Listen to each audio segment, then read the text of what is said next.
Merci de bénir ta parole. Merci pour ton onction. Merci pour ta présence. Merci pour ta gloire. Merci pour les anges qui montent. Merci pour ceux qui descendent. Seigneur, je demande ta grâce.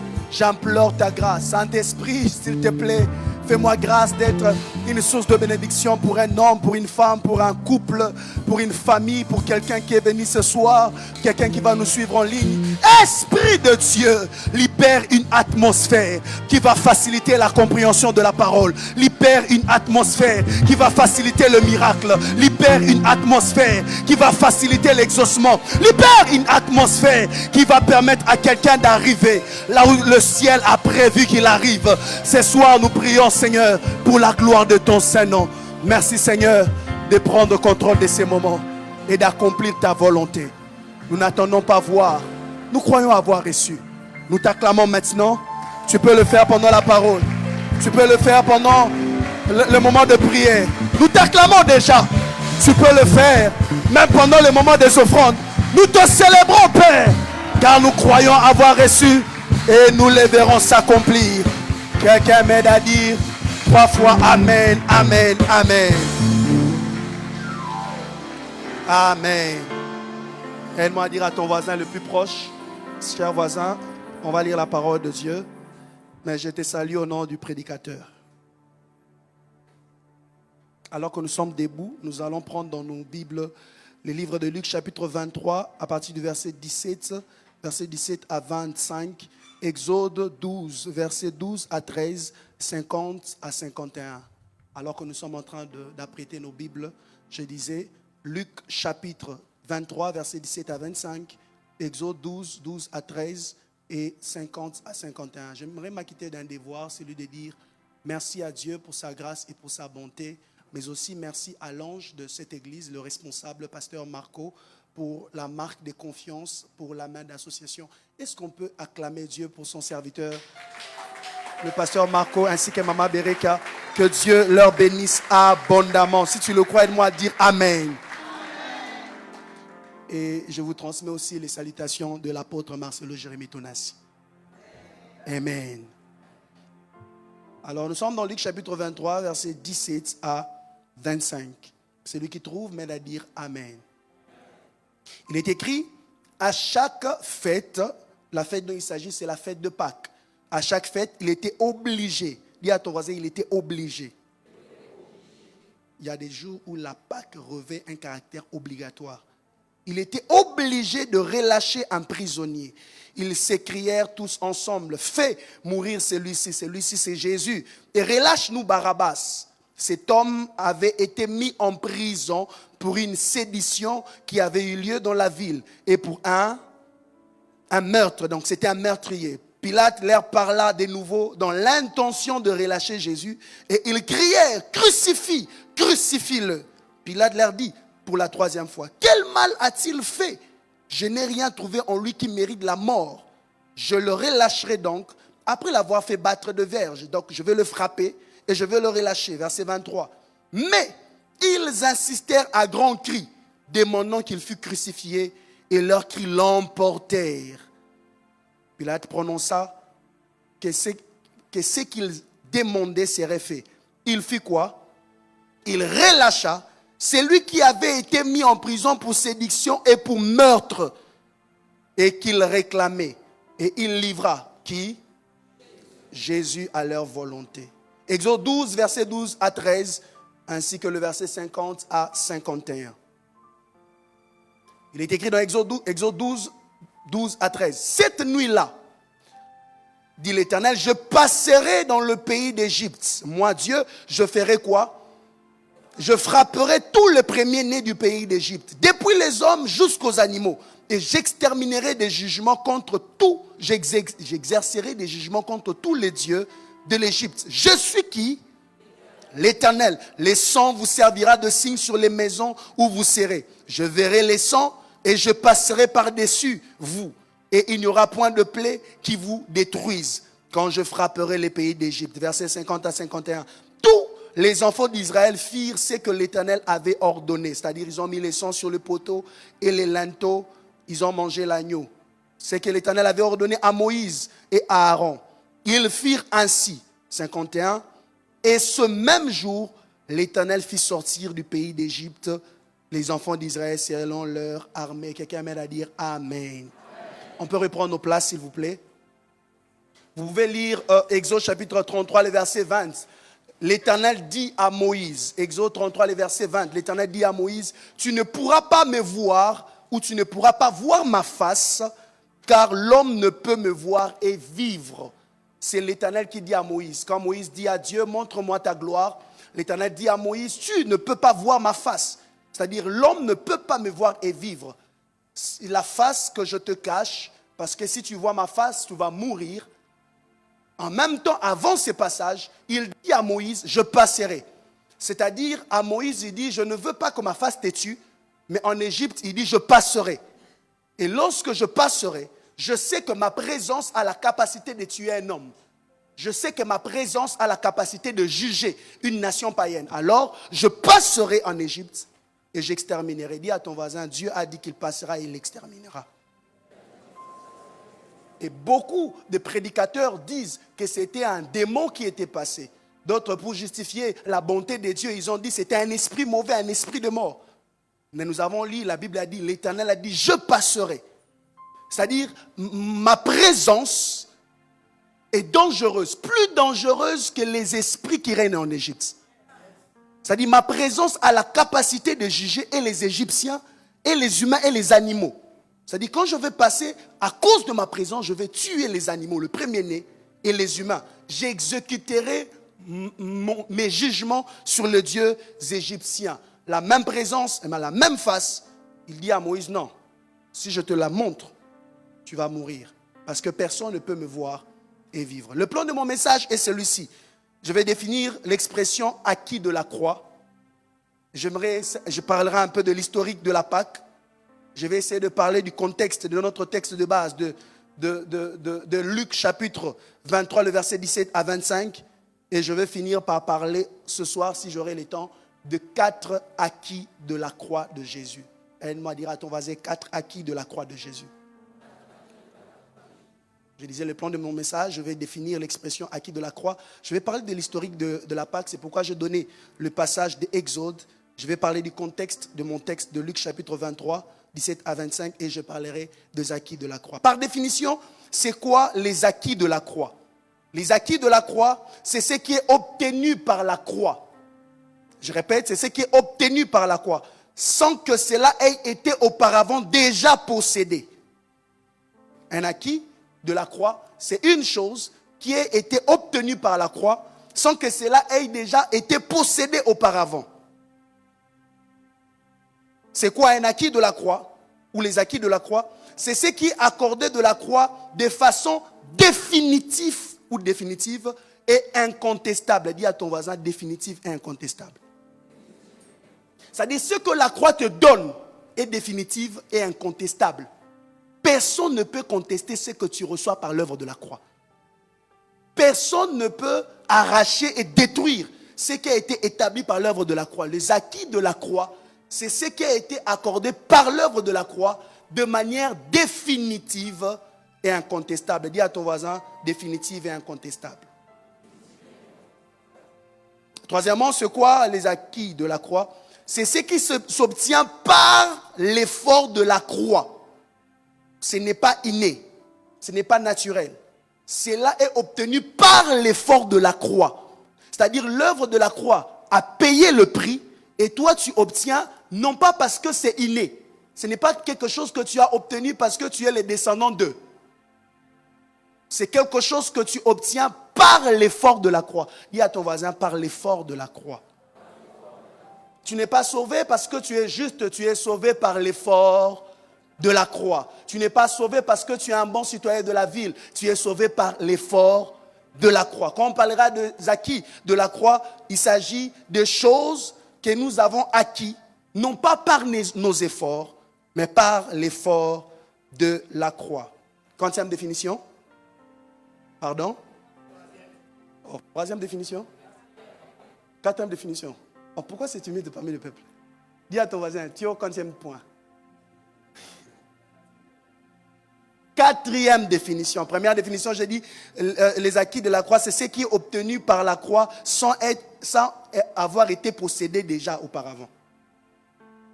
2, j'ai dit, c'est ce qui est accordé par la foi de façon définitive et incontestable. 3, j'ai dit, c'est ce qui s'obtient par l'effort de la croix. Et ce n'est pas inné, ce n'est pas naturel.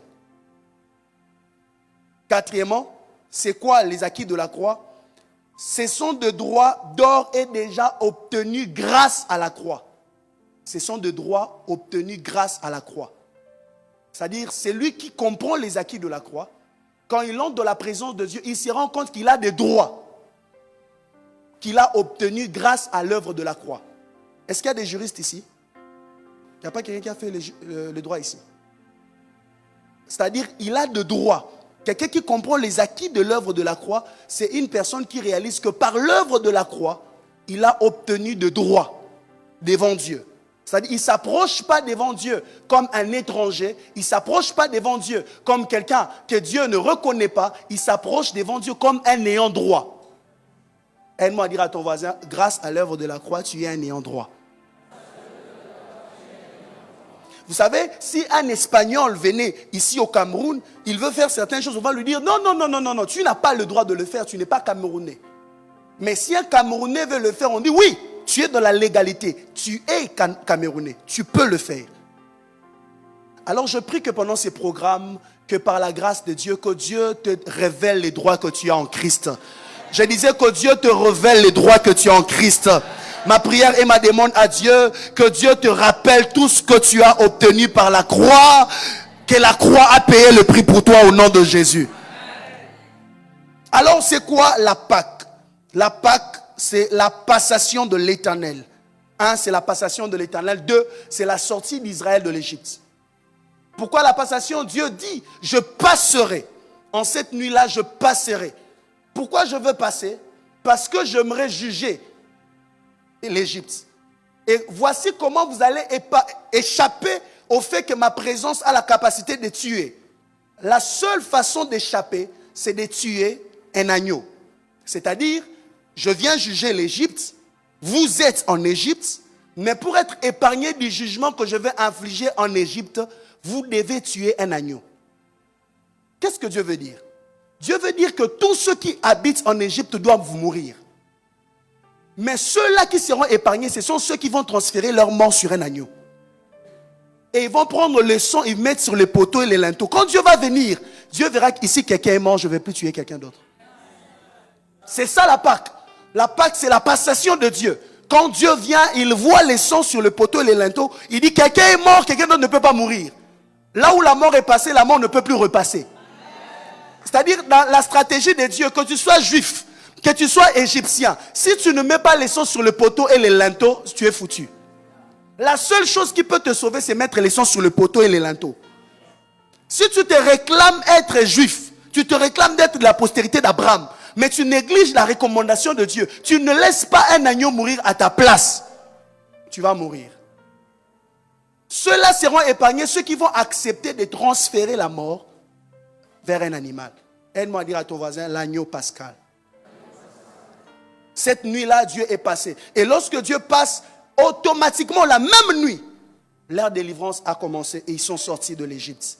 C'est ça l'historique de la Pâque. Maintenant, j'aimerais parler du contexte de mon texte de base. Bien-aimés dans le Seigneur, dans Luc chapitre 23, le verset 17 à 25, il s'agit de l'histoire d'un homme qu'on appelle Barabbas. Barabbas. Dans la Bible, quand vous verrez Bar attaché à un nom, c'est-à-dire fils de Bar Abbas, Bar Timée, c'est-à-dire fils de Timée. Quand ton père est quelqu'un d'important à l'époque, pour ne pas avoir à pouvoir chercher à reconnaître ton nom, on identifiait le fils par son père. C'est pourquoi on parle de Bar Timée, le fils de Timée. On parle de Bar Abbas, le fils d'Abbas. Aide-moi à dire amen. Maintenant, Bar Abbas, si on t'appelle fils de Marco, donc Marco est quelqu'un d'important. Fils de Marcelo, donc Marcelo est quelqu'un d'important. Lui, le fils de quelqu'un d'important, il se retrouve brigand, meurtrier. Il était dans la sédition. La sédition, c'est un soulèvement populaire. Donc, c'était quelqu'un qui se plaisait à soulever la population, à créer des émeutes. Et quand il créait ça, il était tellement violent qu'il pouvait frapper quelqu'un jusqu'à le tuer. Qui est Barabbas? Barabbas, c'est la personne qui est capable non seulement de soulever les gens, mais aussi d'infliger la mort. Barabbas, c'est cette personne qui a la capacité d'infliger la mort à une réputation. Ça ne lui dit rien. Barabbas peut chatter, insulter quelqu'un, ça ne lui dit rien. Barabbas commande tout ce qui est impur. Son but, c'est infliger la mort. C'est ça Barabbas, un brigand, une mauvaise personne. Le profil de Barabbas présenté ici, c'était quelqu'un qui a été arrêté parce qu'on a attrapé Barabbas dans un meurtre. Une mauvaise personne, une personne qu'on ne veut pas mettre dans la société, une personne qu'on exclut de la société, une personne qu'on ne peut pas compter. C'est un homme, si on peut le dire à la manière d'aujourd'hui, un homme dépourvu de sens, dépourvu d'humanité, d'humanisme. Barabbas te fait du mal, tu pleures, il ne ressent rien. Barabbas, il insulte sur Internet, il peut créer un buzz. Il ne sait pas, ça va détruire la réputation de gens, ça va nuire à une communauté. Ça ne lui dit rien. Pour Barabbas, il doit avoir de vues pour gagner de l'argent. C'est ce qui compte pour Barabbas. Pour Barabbas, détruire quelqu'un, ça ne vaut rien. Tuer quelqu'un, c'est rien. Barabbas va faire du mal jusqu'à ce que quelqu'un meure. Avez-vous quelqu'un dans votre famille qui travaille jusqu'à ce que quelqu'un meure? Que la joie meure, que la paix meure. Barabbas, c'est quelqu'un qui travaille jusqu'au meurtre. Peut-être pas dans votre famille, peut-être pas ici, peut-être ailleurs, dans d'autres églises. Avez-vous déjà remarqué qu'il y a des gens qui travaillent jusqu'à tuer quelque chose dans l'église? Aussi longtemps que la chose est, il n'est pas content. Barabbas travaille à tuer, à détruire, à infliger la mort. Et ces jours-là, on l'a attrapé. On attrape Barabbas. On le met en prison. Et à l'époque, c'était l'Empire romain qui dominait sur Israël. Or, quand l'Empire romain t'attrape, t'arrête, ta sentence, c'est la croix. C'est comme ça que Rome humiliait ses ennemis. On t'arrête, on te place, on te prépare pour que tu sois crucifié. Barabbas était en prison. Il se disait, bon, c'est fini, je suis mauvais. Je ne suis pas une bonne personne. J'ai tué, je mérite ma sentence. D'ailleurs, si même je demande clémence, tout le monde sait. Ce que je fais est vu, ce que je sais, je fais est connu. Peut-être quelqu'un ici est Barabbas. Tu as fait du mal aux membres de ta famille. Ce que tu as fait est vu. Ce que tu as fait est connu. Un jour, je croisais un frère. Il me dit, homme de Dieu, je ne sais pas ce qui m'a pris. Je ne sais pas, serviteur de Dieu, ce qui m'est arrivé. Mais on me menace, on me dit, la vidéo là, on va poster ça. On m'a envoyé cette vidéo. Si on poste ça, je suis fini, ma réputation est foutue. Mais c'était un moment de plaisir. Je ne savais pas que j'étais filmé. J'ai dit, frère, qu'est-ce que tu veux faire? Il m'a dit, je veux me tuer. La vie ne me sert plus à rien. Parce que dans ma famille, je suis celui qui prie. Dans mon entourage, je suis le plus saint. Et maintenant, si cette vidéo sort, on me poste sur les réseaux sociaux, c'est fini pour moi. Je voulais me tuer hier, mais je me suis dit que j'ai quand même voir mon encadreur. Que je vous dise d'abord. Comme ça, si je meurs, vous pouvez prier pour moi pour canaliser mon âme. C'est ça, Barabbas. Barabbas, il ne demande pas pour sortir. Non, il sait que son sort est scellé. Et même, il est prêt à se tuer lui-même. Combien de gens aujourd'hui viennent à l'église, mais se sont déjà jugés? Ils se sont déjà dit, c'est fini pour moi, c'est terminé. Je suis mauvais, je ne mérite rien. Je suis impur, je suis un pécheur. Et ils sont des saints. Moi, je suis une mauvaise personne. C'était ça, Barabbas. Vous avez vu dans la Bible où on a parlé quelque part où Barabbas a plaidé pour sa cause? Non. Barabbas savait que c'était scellé, c'était fini. Mais un beau jour, dis à ton voisin un beau jour. Un beau jour, Barabbas, on l'appelle, on dit Barabbas, viens d'abord. Il dit, qu'est-ce qui se passe? On vient d'arrêter une personne, mais selon la coutume juive, chaque fête de Pâques, on doit libérer quelqu'un. C'est-à-dire la Pâques que Dieu avait inaugurée dans l'Ancien Testament était devenue une obligation. Je prie dans le nom de Jésus que Dieu fasse dans ta vie quelque chose qui va devenir une obligation au nom de Jésus. Que Dieu agisse en ta faveur jusqu'au point où la main de Dieu va établir un cycle de changement, un cycle de transformation. Quand on parlera des gens qui se sont mariés, on dira ça c'était difficile jusqu'à ce que lui se marie. À partir de lui, les choses étaient devenues faciles. À partir de lui, c'est obligé dans cette famille de se marier. C'est obligé en cette période de voyager. C'est obligé de travailler. C'est obligé, je ne sais pas à qui je suis en train de parler. Tu me donnes un bon amen, cette parole s'attache à toi. C'est-à-dire la Pâque était devenue une obligation. Je prie que Dieu fasse dans ta famille quelque chose qui va devenir après de génération une obligation. Une obligation de servir Dieu. Une obligation de marcher dans la crainte de Dieu. Je vois ton enfant ou l'enfant de ton enfant aller dans... Tu ne peux pas entrer ici. Tu n'es pas obligé d'entrer ici. Ta place n'est pas ici. Ah, on essaie, ça ne marche pas. On essaie, ça... Tu es de quelle sorte? Tu es de quelle lignée? Ici n'est pas ta place. Je parle comme un prophète de Dieu. Dans le nom de Jésus, que Dieu fasse dans ta vie ce qui va devenir une obligation. Tu me donnes un bon amen. Cette parole s'attache à toi. C'était devenu une obligation. Dans chaque fête juive, on devait libérer. Une obligation. Dis à ton voisin que Dieu t'introduise dans une saison des obligations favorables. Il n'a pas dit amen. Dis amen à sa place. Alors que tu viens de dire amen, il vient d'entrer dans cette saison. Et un beau jour, on le fait sortir. On dit, on a arrêté quelqu'un, mais c'est le jour où, selon la coutume, on doit relâcher une autre personne. Barabbas se dit, ah, moi je suis mauvais. Je suis une mauvaise personne. Bon, j'essaie quand même. Barabbas est sorti. Barabbas se tient, la foule crie, crucifie celui-ci, laisse Barabbas. Ah. Barabbas est choqué. Il dit, je suis une mauvaise personne. Mais qu'est-ce qui se passe? Crucifie celui-ci. Pour la deuxième fois, Pilate a essayé de leur convaincre. Non, crucifie celui-ci, laisse Barabbas. Barabbas dit, non, mais moi je suis choqué. J'avais mis un point à ma vie. Mais qu'est-ce qui se passe? Pour la troisième fois, ils ont encore insisté. Crucifie celui-ci, laisse Barabbas.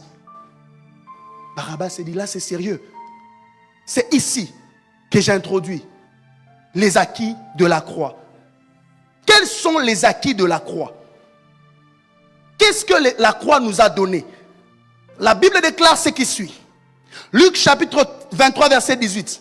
Et ils s'écrièrent tous ensemble, fais mourir celui-ci et relâche-nous Barabbas. Fais mourir celui-ci. C'est-à-dire, Barabbas savait que comme j'ai fait tel acte sous le régime de l'Empire romain, je dois mourir.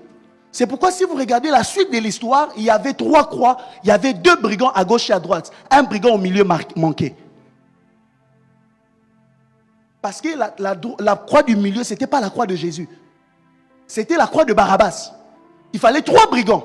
Le brigand de gauche, de droite, et le 3e brigand, c'était Barabbas. C'est là qu'entre le mystère de la substitution. Dis à ton voisin la substitution. La substitution consiste à substituer, c'est-à-dire mettre une personne ou une chose à la place de l'autre. La croix a libéré ce qu'on appelle le mystère de la substitution. C'est-à-dire Jésus, en montant à la croix, Jésus n'est pas mort pour lui, Jésus est mort pour toi. Jésus n'est pas monté sur sa propre croix. Jésus est mort à la place de Barabbas. Barabbas c'est toi, Barabbas c'est moi. On méritait d'être puni par Dieu. On méritait d'être frappé par Dieu. On méritait d'être maudit. On méritait d'être tué. Ce n'était pas la croix de Jésus. Ce n'était pas la mort de Jésus. Ce n'était pas le péché de Jésus. Jésus n'était pas un pécheur. Jésus n'était pas un brigand. Jésus n'était pas un malfrat. Jésus n'était pas quelqu'un qui avait travaillé pour tuer. Jésus n'était pas un meurtrier. Le meurtrier c'était toi. Le meurtrier c'était moi. Le meurtrier c'était pas Jésus. C'est lui qui avait créé la révolte contre Dieu. Ce n'était pas Jésus, c'était Barabbas. Ce n'était pas Jésus qui s'était rebellé à Dieu. Ce n'était pas Jésus qui s'était rebellé à l'autorité établie. Ce n'était pas Jésus qui voulait toucher à l'autorité divine. Mais grâce à l'œuvre de la croix, il y a eu le mystère de la substitution. Je prie dans le nom de Jésus-Christ de Nazareth, à cause de l'œuvre de la croix de Jésus, là où il y avait une sentence qui devait atteindre, qu'il y ait substitution au nom de... Au nom de Jésus-Christ de Nazareth. Je disais, à cause de l'œuvre de la croix, qu'il y ait substitution. Qu'il y ait substitution. Je ne sais pas sur quel autel on veut te sacrifier. Je ne sais pas sur quelle prière de loge on veut faire passer ton sang. Mais je prie dans le nom de Jésus. Là où quelqu'un est mort, une autre personne n'est pas censée mourir. Là où l'agneau est mort, celui qui devait mourir doit être acquitté. Doit être acquitté. Barabbas est sorti. Barabbas s'est dit, mais comment est-ce que moi je dois mourir? C'est moi le meurtrier, c'est moi qui ai tué. Mais comment vous êtes en train? Ils ont persisté. Parce que l'œuvre de la croix impose la substitution. J'ai une bonne nouvelle à annoncer à quelqu'un.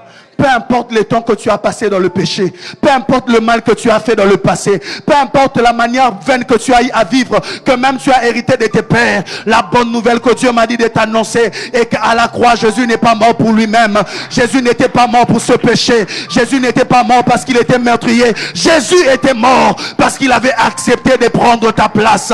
Jésus avait pris ta place. Jésus s'était substitué à ta place. Jésus a pris...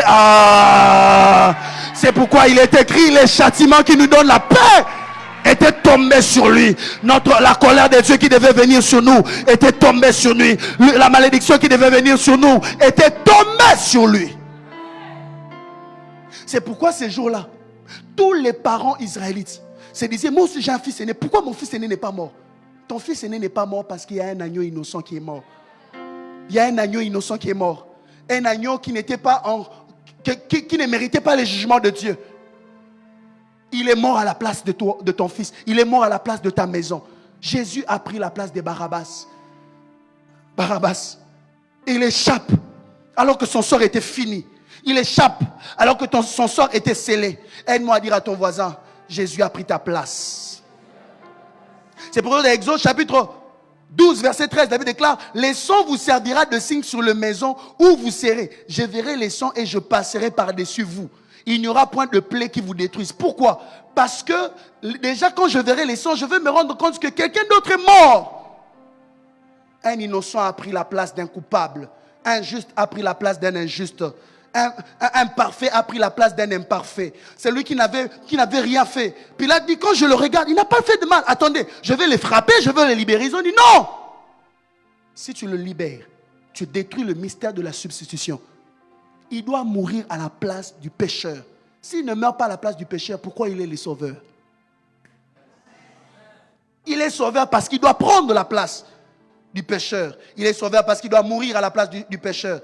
Luc chapitre 23, verset 25. Il relâcha celui qui avait été mis en prison pour sédition et pour meurtre et qu'il réclamait et il livra Jésus. Il livra Jésus. Quatrième point maintenant, deuxième point. Deuxième acquis. Je parlais de la substitution. Deuxième acquis. Luc chapitre 23, verset 25. Il relâcha celui qui avait été mis en prison pour sédition et pour meurtre. Deuxième de choses qui arrive lorsqu'on comprend les acquis de l'œuvre de la croix, ou ce que l'œuvre de la croix nous a donné. L'œuvre de la croix nous a accordé la liberté. La Bible déclare, il relâcha celui qui avait été en prison. Le meurtrier a été relâché. Le coupable a été acquitté. Colossiens chapitre 2, verset 14. Colossiens 2, 14. Il a effacé l'acte dont les ordonnances nous condamnaient et qui subsistait contre nous. Il a détruit en les clouant à la croix et il a dépouillé les dominations et les autorités. Il les a livrées publiquement en spectacle en triomphant d'elles par la croix. Deuxièmement, le coupable a été acquitté et libéré. J'ai une bonne nouvelle à t'annoncer. Deuxième acquis de l'œuvre de la croix, la libération, la liberté là où il y avait le jugement, là où il y avait un jugement qui pesait sur Barabbas. Par l'œuvre de la croix de Jésus, Jésus est venu accorder la liberté à celui qui était autrefois prisonnier. Jésus est venu rendre libre celui qui méritait d'être cloué et emprisonné. Aide-moi à dire à ton voisin, Jésus t'a libéré. Dis bien à ton voisin, Jésus t'a libéré. Change de personne. L'autre voisin n'a pas dit amen. Change une autre personne, dit Jésus t'a libéré. C'est-à-dire, il l'a acquitté. C'est-à-dire, lui qui devait être puni s'est retrouvé comme un innocent. Un innocent qui n'avait rien fait s'est retrouvé comme un coupable. Voici un acquis de l'œuvre de la croix, la libération. C'est-à-dire là où tu devais être emprisonné, être frappé.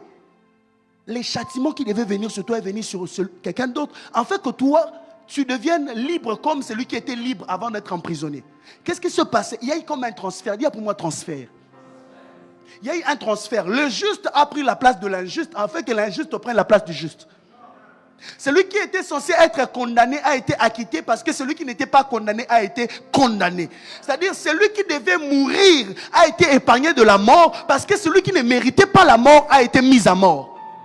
C'est ça même la beauté des acquis de la croix. Quand Jésus est venu, quand on a arrêté Jésus qui n'avait rien fait, Jésus a été mis à la place de celui qui avait fait des choses. Elle m'a dit à ton voisin, toi tu as fait des choses. Toi tu as fait des choses. C'est pourquoi tu ne peux pas dire, Seigneur, pourquoi je vais rendre grâce? Qu'est-ce que Dieu a fait pour moi? Qu'est-ce que Dieu a fait pour toi? Qu'est-ce que Dieu a fait pour toi? Qu'est-ce que Jésus a fait pour toi? Aide-moi à dire à ton voisin, toi tu as fait des choses. Normalement, la présence de Dieu là où on est assis, normalement il devait te brûler. Tu sais pourquoi la présence de Dieu ne te brûle pas? Tu sais pourquoi tu ne meurs pas? Parce que quelqu'un est mort à ta place. Là où quelqu'un est mort, on ne peut plus tuer. Là où Dieu a déjà frappé, il ne peut plus frapper. C'est pourquoi la Bible dit, la même nuit où ils ont célébré la Pâque, les enfants d'Israël sont sortis de l'Égypte. Pourquoi? Parce que quelqu'un d'autre est mort à leur place. Il y a eu un transfert.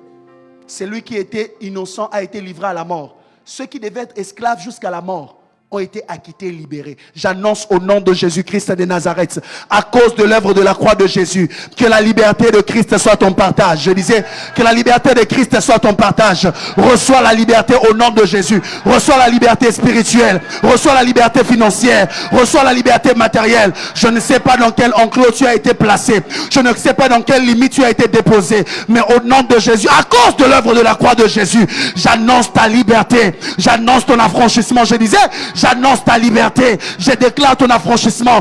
Toi qui même quand tu dors, tu vois dans les rêves. Tu es quelque part où tu as habité depuis longtemps. Tu as l'impression que ta vie est limitée. Je déclare et je décrète au nom de Jésus-Christ de Nazareth, à cause de l'œuvre de la croix de Jésus, que la liberté de Jésus soit ton partage.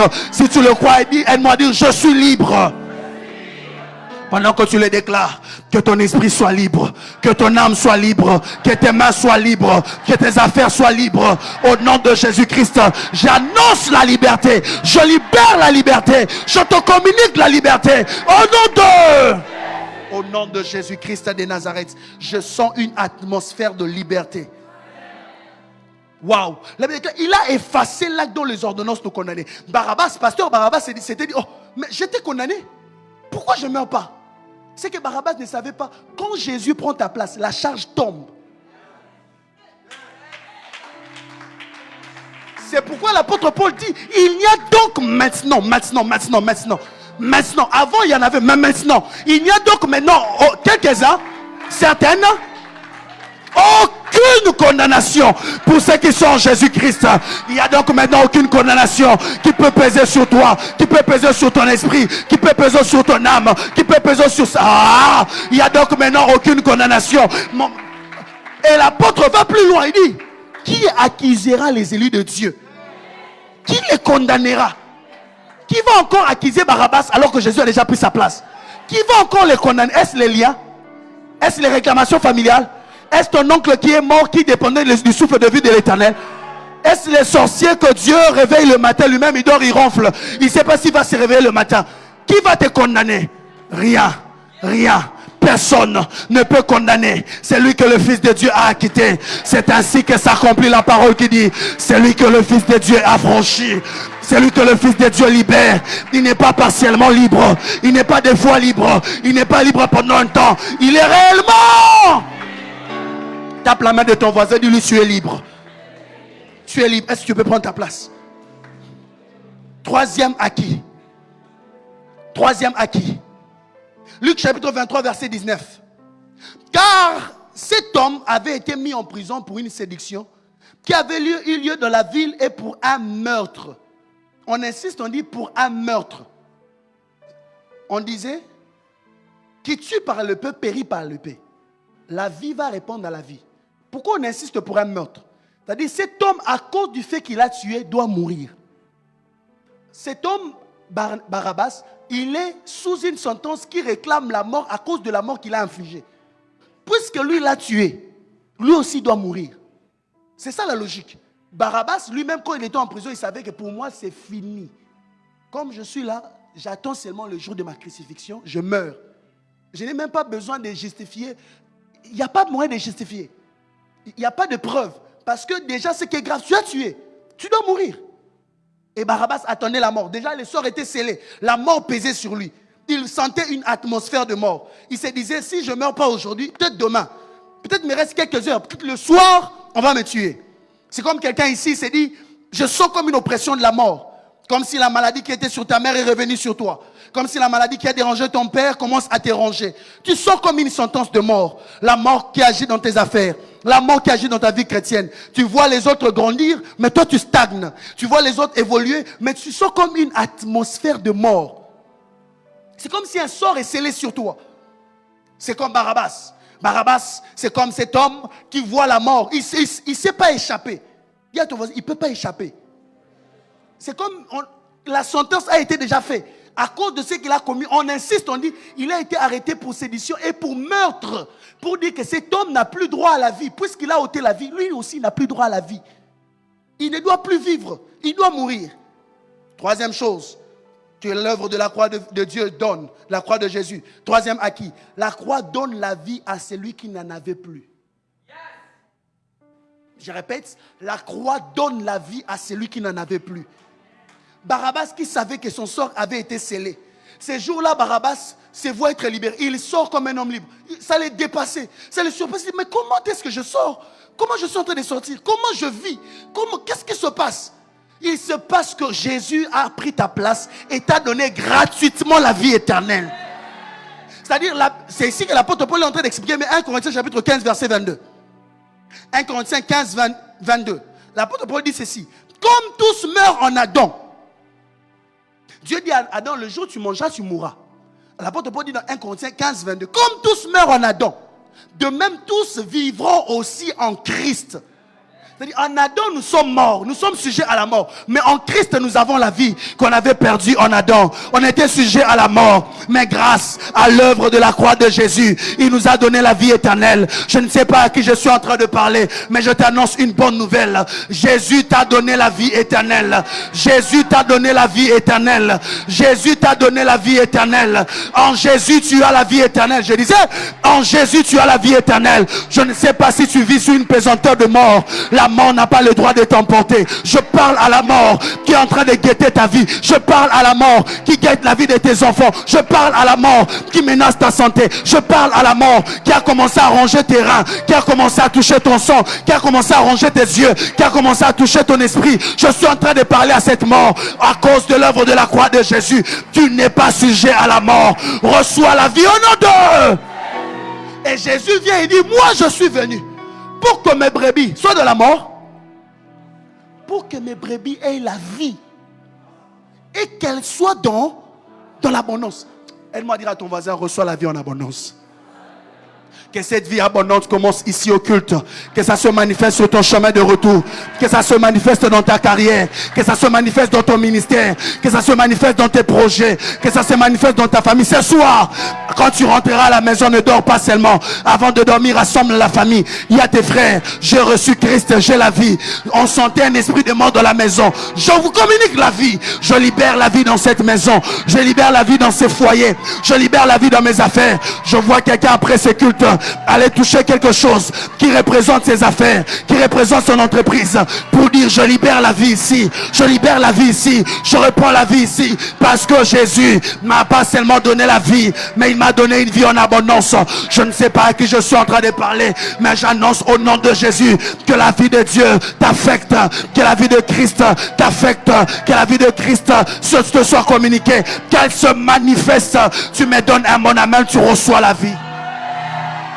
Je suis venu pour que mes brebis aient la vie et que cette vie soit en abondance. Je suis en train de parler à quelqu'un d'une vie que Jésus te donne. Une vie abondante. La vie que Jésus te donne, ce n'est pas une vie qui va s'arrêter à 50 ans. Ce n'est pas une vie qui va s'arrêter à 90 ans. Ce n'est pas une vie qui va s'arrêter dans la tombe. Ça sera une vie en abondance. C'est pourquoi Jésus dit, celui qui croit en moi vivra quand bien même il sera.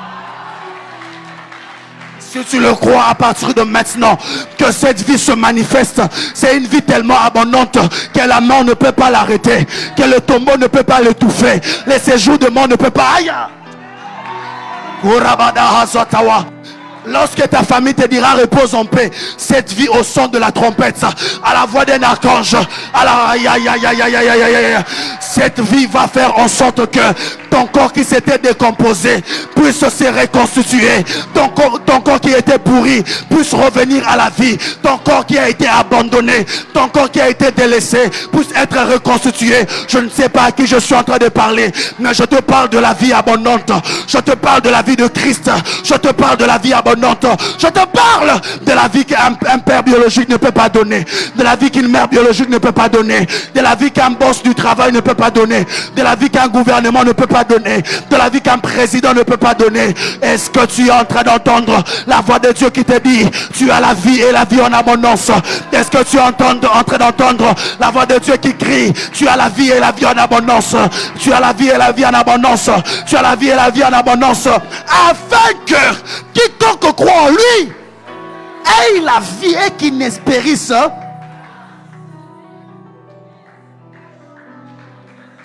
Tu as raison de l'acclamer. Tu as raison de l'acclamer. Tu as raison de l'acclamer. Tu as raison de l'acclamer. Tu as raison de l'acclamer. Tu as raison de l'acclamer. Matthieu chapitre 27, verset 52. La Bible déclare les sépulcres s'ouvrirent et plusieurs corps des saints qui étaient morts ressuscitèrent. C'est-à-dire les jours où Jésus rend l'âme, les sépulcres s'ouvrent. Tu n'as pas cru à un Dieu faible. Tu as cru à un Dieu qui est capable par sa mort de ressusciter. Si sa mort peut ramener à la vie, alors sa résurrection. Si déjà le jour où il meurt, il ouvre les sépulcres. Il n'a pas ordonné à la mort. Le jour où Lazare devait ressusciter, il a dit Lazare sort. Mais le jour où il meurt, le jour où il rend l'âme, le jour où il est faible, le jour où il expire, pas un mort, plusieurs morts sont ressuscités. À combien plus forte raison sa résurrection? À combien plus forte raison sa vie? Si par sa mort nous avons reçu la vie, et maintenant qu'il est ressuscité, à combien plus forte raison nous allons régner avec lui? Aide-moi à dire à ton voisin, tu as cru à un véritable sauveur. Tu as cru à un Dieu vivant. Tu as cru à un Dieu qui donne la vie éternelle, la vie éternelle, la vie en abondance, la vie en abondance. Ah Barabbas, tu ne vas plus mourir. Barabbas, aujourd'hui n'est pas le jour de ta mort. Barabbas, cette année n'est pas l'année de ta mort. Même si on a signé ta mort en cette année. Barabbas, cette année n'est pas l'année de ta mort. Barabbas, tu n'es pas arrivé à la fin de ta vie.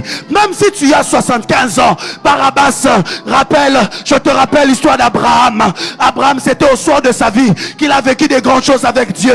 Barabbas, même si tu es vieux, même si on te dit aucun médicament ne peut te guérir, même si on te dit attends-toi seulement à la mort, j'ai une bonne nouvelle à t'annoncer. Tu n'es pas obligé de mourir lorsque quelqu'un d'autre a déjà pris ta place. Tu n'es pas obligé de mourir lorsque quelqu'un d'autre a déjà payé le prix pour toi. Tu n'es pas obligé de mourir lorsqu'il y a eu déjà un sauveur qui a déjà payé le prix pour toi. Si tu le crois, aide-moi à dire je suis ressuscité avec Christ. Avec Christ.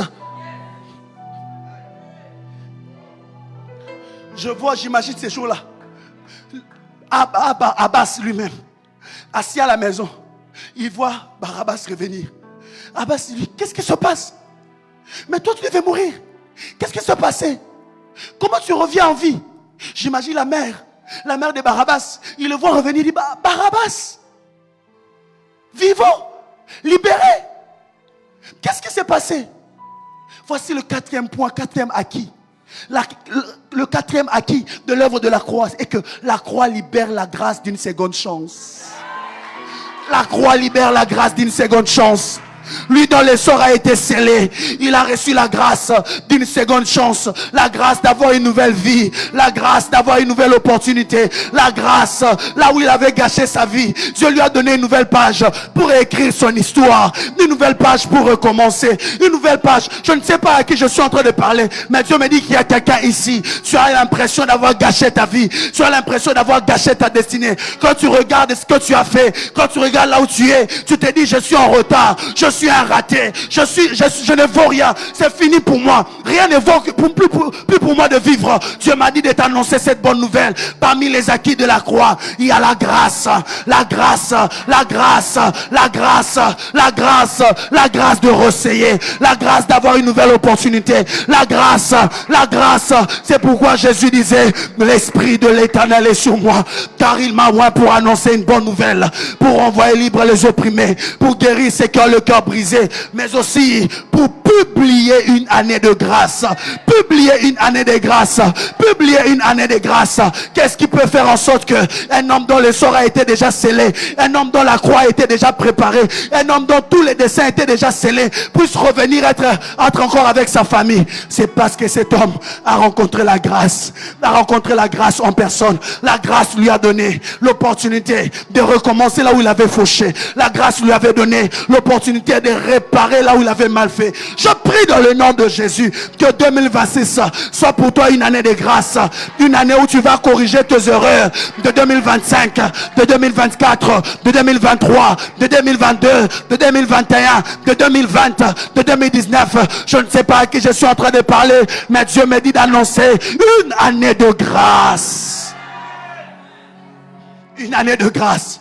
Une année de grâce, une année de grâce, une année de grâce dans tes affaires, une année de grâce dans tes finances, une année de grâce dans ta santé, une année de grâce dans cette église, église la compassion Douala. Que la grâce de Dieu nous donne encore l'opportunité d'amener un plus grand réveil, d'amener un plus grand réveil, d'amener un plus grand mouvement, de faire de plus grandes croisades, d'amener un plus grand mouvement de l'esprit. Je ne sais pas à qui je suis en train de parler. Est-ce qu'il y a une armée de serviteurs de Dieu ici, des hommes et des femmes qui veulent dire à Dieu, Seigneur, encore une autre opportunité, Seigneur, encore une autre grâce, une grâce de bouger cette ville, une grâce de sauver les âmes, une grâce d'amener le réveil, une grâce, une grâce. Cet homme est revenu. Je ne sais pas si Barabbas avait une femme et des enfants, mais je suis sûr qu'il faisait déjà le deuil pour dire, votre père est mort, son sort est scellé, mais Barabbas est revenu. Je t'annonce une bonne nouvelle. Tu retourneras là où on ne pensait plus te voir, parce que tu viens de rencontrer la grâce de Dieu. Tu viens de rencontrer la grâce de Dieu. Tu viens de rencontrer la grâce de Dieu. Tu viens de rencontrer la grâce de Dieu. Là où on n'attendait plus que tu reviennes, je te vois revenir plus fort, plus meilleur, plus vigoureux, dans le nom de Jésus. Si tu le crois, aide-moi à dire, je reçois la grâce. Crie fort, je reçois la grâce. Crie encore plus fort, je reçois la grâce.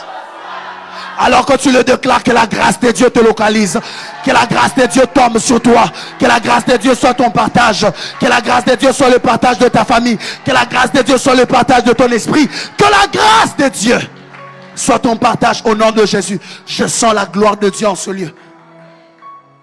Une atmosphère de grâce est libérée. Jean 8 verset 11. Jean 8 11. La Bible déclare, elle répondit. Jean 8 11. Elle répondit. Pourquoi elle a répondu dans Jean 8 verset 11? Parce que Jésus lui a posé une question. Femme, où sont passés ceux qui te condamnaient? Elle répondit. Et puis Jésus lui dit, qui te condamne? Me le dit. Elle répondit, non Seigneur. Jésus lui dit, je ne te condamne pas non plus. Va et ne pêche plus. C'est-à-dire, je te donne la grâce de réparer là où normalement, tu vois, aujourd'hui tu devais mourir. Mais puisque tu as rencontré la grâce, va, ne pêche plus. Ceux qui t'ont amené, c'était pour te tuer. Mais puisque tu as été transporté du trône du jugement vers le trône de la grâce, tu as été transporté de la loi de Moïse vers la grâce en Jésus. Parce que ceux qui étaient venus ont dit, Moïse a dit. C'est-à-dire, selon la loi de Moïse, elle devait mourir. La loi avait déjà décrété sa sentence. Au lieu de la juger devant le trône de la loi, ils ont amené cette femme devant le trône de la grâce. Or, la Bible déclare, approchez-vous du trône de la grâce avec assurance, afin d'obtenir miséricorde. Ils ont amené cette femme au lieu de la miséricorde, au lieu de la grâce, au lieu de la miséricorde, au lieu de la grâce. Alors ne m'invite pas seulement à l'église, invite-moi vers le trône de la grâce. Ne m'amène pas seulement au culte mercredi, amène-moi au trône de la grâce, amène-moi vers la grâce. Ne me présente pas seulement la compassion. Avant de me présenter la compassion, présente-moi la grâce sur la route, présente-moi la grâce sur les transports, présente-moi la grâce dans les taxibus, présente-moi la grâce au lieu de travail, présente-moi la grâce à l'université, présente-moi la grâce. La grâce peut me changer, la grâce peut me transformer, la grâce peut me libérer. Amène-moi devant le trône de la grâce. Amène-moi vers le trône de la grâce. On amène cette femme, on la jette par terre. On dit elle doit mourir. J'aime Jésus, au lieu de juger cette femme, Jésus dit, celui qui n'a pas péché soit le premier à jeter la pierre sur cette femme. Jésus n'a pas dit qu'il jette, qu'il soit le premier. Celui qui n'a pas péché, qu'il soit le premier à juger cette femme. C'est-à-dire dans l'ordre, c'est-à-dire vous allez jeter, mais que le premier jette d'abord. Le premier, ce n'était pas eux. Le premier, c'était Jésus. C'était lui qui était le premier parce que lui n'avait pas de péché. Lui, c'est lui qui est sans péché. Il descend.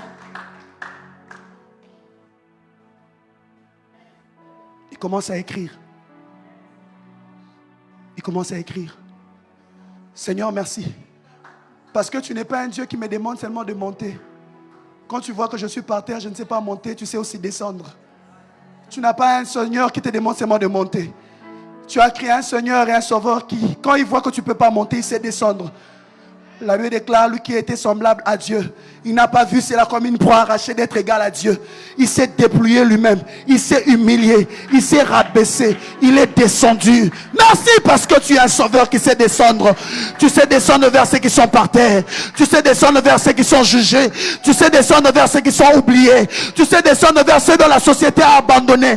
La société a détruit. La société a maudit. La société veut tuer. J'ai une bonne nouvelle à t'annoncer. Tu n'as pas un sauveur qui ne se tient que du haut, qui te regarde de haut pour te dire viens. Il sait aussi descendre à ta dimension. Il a pris la forme d'un homme. Quand il a vu que les hommes ne pouvaient pas monter vers sa sainteté, il s'est rabaissé pour prendre la forme d'un homme. Il a paru comme un simple homme. Il s'est rendu obéissant jusqu'à la mort de la croix. C'est pourquoi aussi Dieu l'a souverainement élevé en lui donnant le nom qui est élevé au-dessus de tous les noms, afin qu'au nom de Jésus tous genoux fléchissent dans le ciel et sur la terre, et toute langue confesse que Jésus-Christ est Seigneur, à la gloire de Dieu le Père. Est-ce que tu peux acclamer le Seigneur Jésus?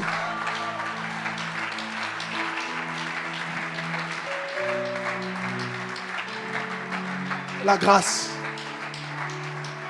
d'avoir une nouvelle vie. La grâce. Aujourd'hui, je veux prier avec quelqu'un qui a compris les acquis de la croix, qui veut dire à Dieu, Seigneur, je veux saisir cette grâce. Pas demain, ce soir, je veux saisir cette grâce. Est-ce qu'on peut être debout, s'il vous plaît? Si tu veux t'approcher, approche-toi, nous allons prier. Dis à Dieu, je veux saisir cette grâce. Je veux saisir cette grâce. Je veux la saisir. Je veux saisir cette grâce.